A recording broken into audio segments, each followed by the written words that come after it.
Et SME Sudria m'a apporté une vision globale du métier d'ingénieur que j'ai trouvé uniquement dans cette école et qu'aujourd'hui je revends dans les entreprises puisque bien qu'étant spécialisé en informatique, je connais des choses dans un grand nombre de secteurs qui me permettent de voir, de comprendre à quoi me sert le développement informatique que j'effectue pour mon employeur. C'est une école d'ingénieur qui est pluridisciplinaire, donc ce qui permet de faire son choix en fait, sur sa spécialisation en dernière année.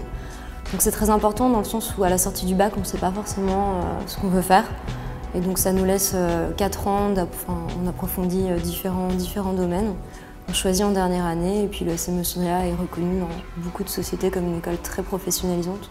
Donc c'est plutôt rassurant d'aller dans ce genre d'école. Je retiendrai une caractéristique principale, c'est l'application de nos connaissances sur des domaines concrets. D'une part avec les TP et d'autre part avec les projets de fin d'année. Ça permet vraiment de voir à quoi ce qu'on apprend peut servir et c'est extrêmement important.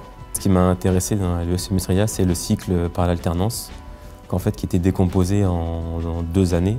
Là, les 2 dernières années par le cycle en alternance avec les relations entre l'école et l'entreprise. Mais on avait quand même une bonne base commune avec les autres grâce à la première année dans le cursus général.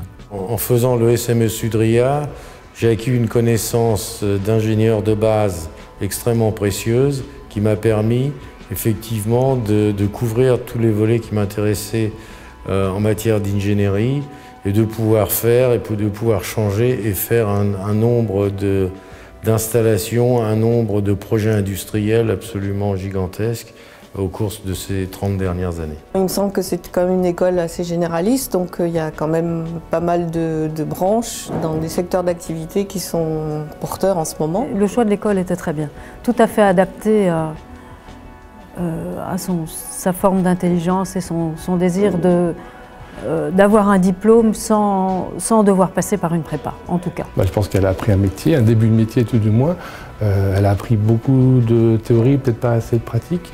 Heureusement, le stage de dernière année a permis de concrétiser un peu plus ce que pouvait représenter le métier. Je crois qu'elle a pris un peu le goût de la recherche quand elle a fait des stages, le goût d'aboutir à quelque chose quand on a commencé une étude ou un projet. Elle a pris, je crois, ce que voulait l'école au départ, c'est une prise d'autonomie. Un regard un petit peu de recul par rapport à l'école, par rapport à ses souhaits au départ. Et elle a fini par faire ses 5 années sans problème. Je pense qu'au cours de ses études, il a appris à travailler de façon plus académique que précédemment. Il a appris à travailler en groupe, il a appris à faire des projets, il a appris à préparer des présentations.